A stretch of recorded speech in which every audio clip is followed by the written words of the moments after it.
Ya, dipicu status sengketa, polisi memasang pelang penyidikan berukuran besar di depan Hotel Sultan Kompleks Gelora Bung Karno, Senayan, Jakarta Pusat. Pada saat bersamaan, sejumlah tamu hotel pun memilih untuk keluar dan meninggalkan hotel.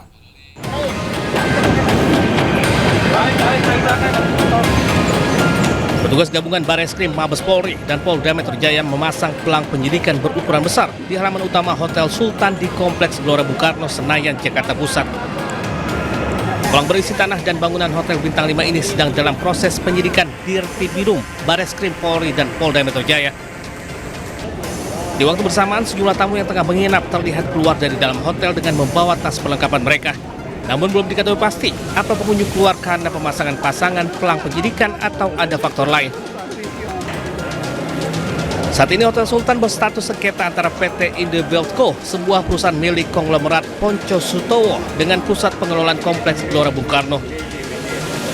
Majelis Hakim PT UN Jakarta pun sudah menolak gugatan Indobelt Co dengan alasan hotel tersebut berdiri di atas lahan milik negara. Dari Jakarta, Rani Sanjaya Ayus melaporkan. Komisi Pengadilan Negeri Jakarta Pusat menggelar sidang gugatan perdata Paiman Raharjo terhadap Roy Suryo CS, dan Paiman ini menggugat Roy Suryo CS karena dituduh sebagai dalang di balik dugaan ijazah palsu Joko Widodo.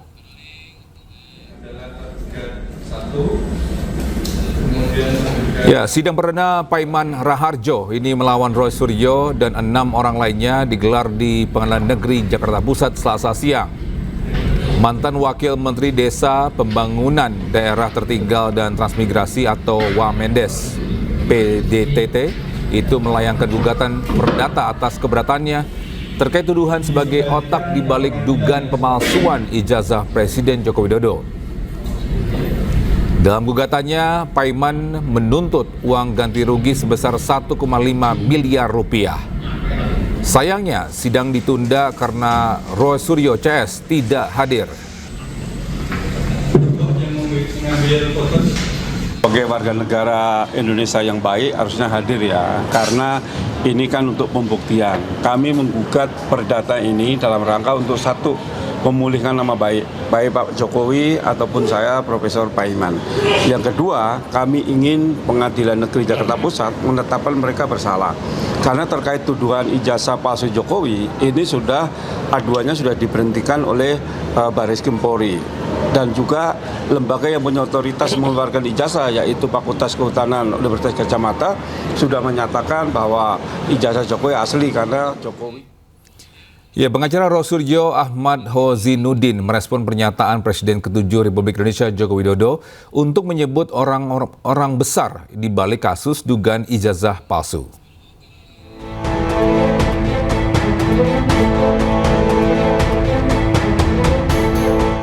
Menanggapi pernyataan Joko Widodo terkait adanya orang besar di balik kasus dugaan ijazah palsu, pengacara Roy Suryo Ahmad Hozinuddin meyakini tidak ada sosok orang besar di balik isu ijazah palsu.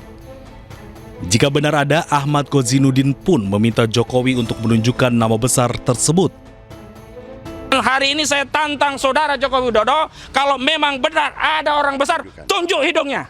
Siapa namanya? Apakah orang besar itu Aguan? Sebut Aguan. Kalau orang besar itu Antoni Salim, sebut Antoni Salim. Kalau orang besar itu SBY, sebut SBY. Jangan mengedarkan fitnah, ini kan aneh. Sebelumnya, Presiden ke-7 RI Joko Widodo meyakini isu ijazah palsu yang menyerangnya merupakan bagian dari agenda besar yang dimainkan oleh sosok berpengaruh yang disebut sebagai orang besar. Namun, Jokowi enggan mengungkap siapa orang tersebut. Saya sudah sampaikan, feeling saya mengatakan ada agenda besar politik dalam tuduhan ijazah palsu maupun pemakzulan. Artinya memang ada orang besar, ada yang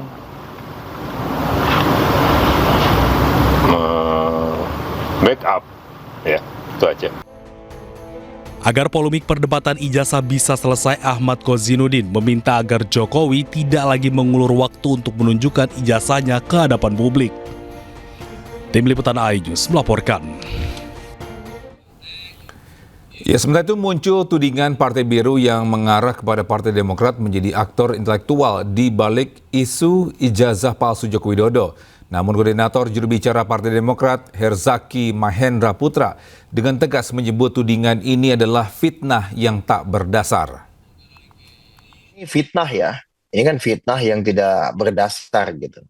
Istilah Partai Biru yang diarahkan kepada Partai Demokrat itu merupakan upaya insinuatif yang menyesatkan dan mencemarkan nama baik kami.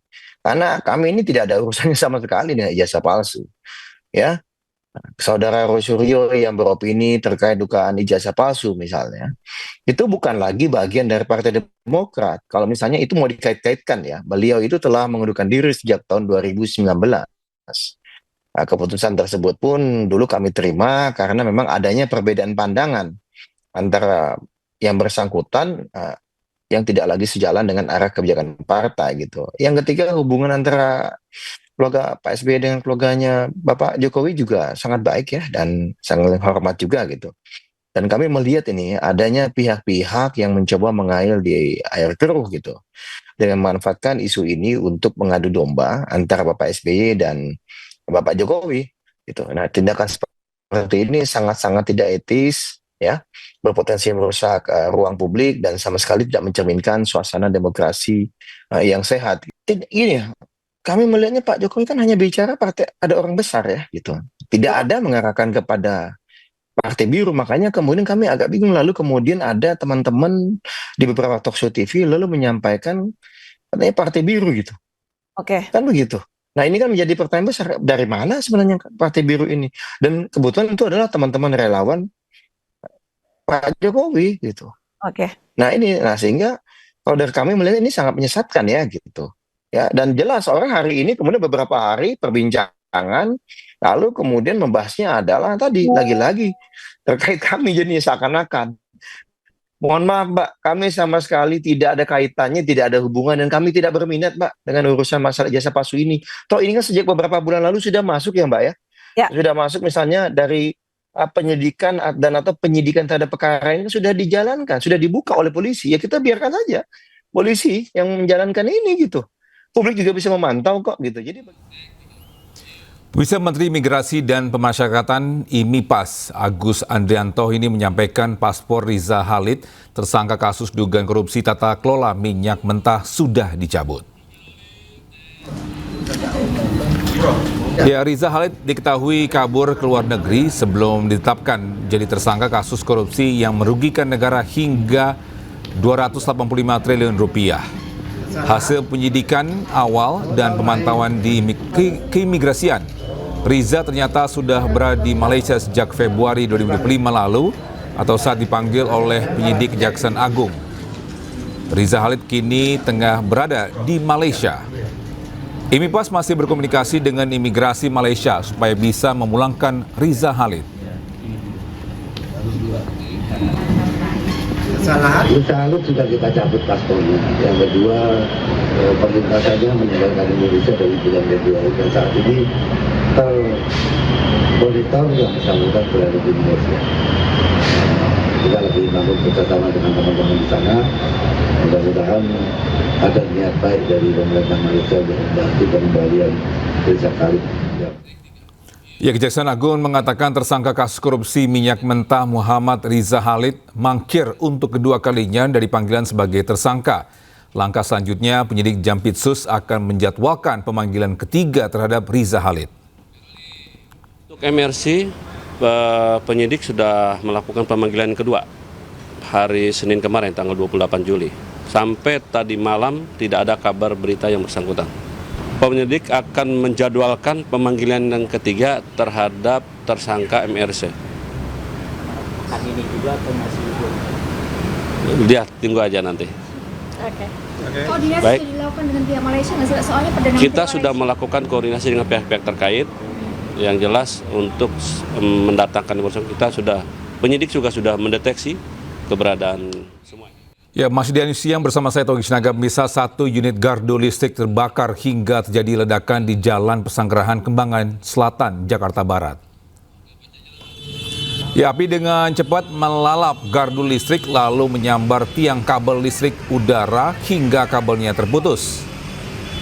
Sontak kebakaran ini membuat panik warga yang melintas saat akan beraktivitas di pagi hari. Apalagi sempat terdengar suara ledakan akibat kebakaran ini. Petugas damkar sektor Kembangan segera ke lokasi dan memadamkan api serta melokalisirnya agar tidak terjadi perambatan ke bangunan lain. Belum diketahui penyebab kebakaran, namun dilaporkan tidak ada korban jiwa atau terluka. Saat ini petugas PLN masih melakukan perbaikan dan arus lalu lintas arah Kedoya serta Kebonjeruk sudah normal.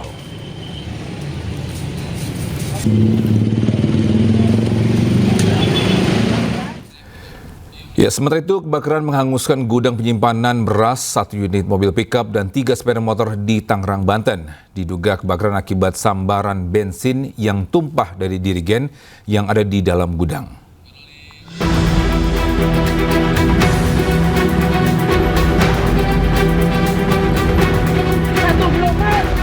Kobaran api melahap habis sebuah bangunan gudang penyimpanan beras milik warga Pintu Air Kinjin di Kecamatan Batu Ceper, Kota Tangerang, Banten.